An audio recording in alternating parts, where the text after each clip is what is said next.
What about your life before you enlisted in the service? I was in school. You were in school? Yeah. And went to Wayne University. And then I left there, and I was a draftsman at the Ford Bomber plant for a short time, and I was drafted from there into the service. And then when I went in the service, you could pick your branch. And so I told them I wanted to go to the Air Corps. And so that's where I went.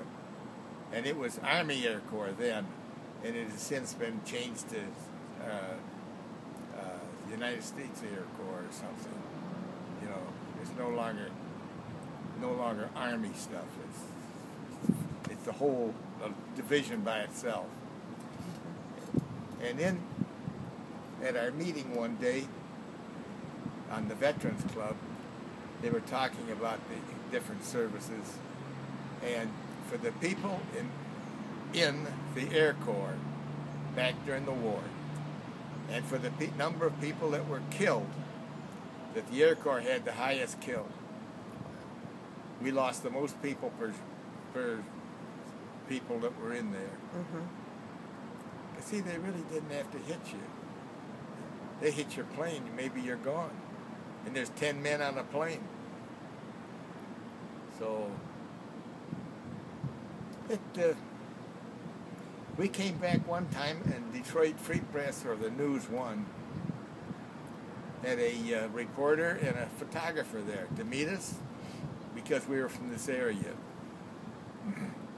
And so while I was talking to the reporter, the photographer walked around the plane and stuff, you know, and he come back, he says, you know, he says, I couldn't see above my eye level, but for what I could count walking around the plane, there was 35 holes through it. Oh my goodness. But that was from flak. You don't know what flak is. Flak is they shoot a shell up, like a hand grenade, only it's big. And it gets at your level and boom, blows, and just throws shot, lead, or hunks of metal all around. And that's what you have to fly through to get to your target.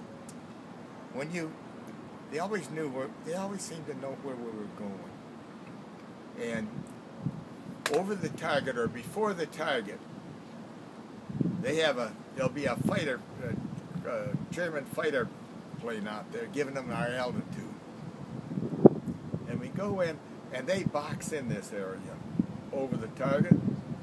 You know, they just keep pumping this flak up there over the target. And you got to fly through it. And you can't do any evasive action. You can't do anything. Because if you're evasive action would throw your bombs off maybe 5-10 miles from the target, because we're up there 25,000 feet or 27,000, and so when you go through that, you got to fly straight and level to fly through that stuff. And I had a P-51 pilot tell me one time, he says, I don't know how you guys ever stand flying through that stuff. He said, I wouldn't fly through it, you know. But they didn't get hit with fighters when you're in the flak. When you come out of the flak, before you get to the flak, and when you come out, it's the fighters hit you. We called them bandits. The bandits. Be a bandit 2 o'clock, bandit 12 o'clock, you know. Just so. That's it, you know. Well, that's quite a life.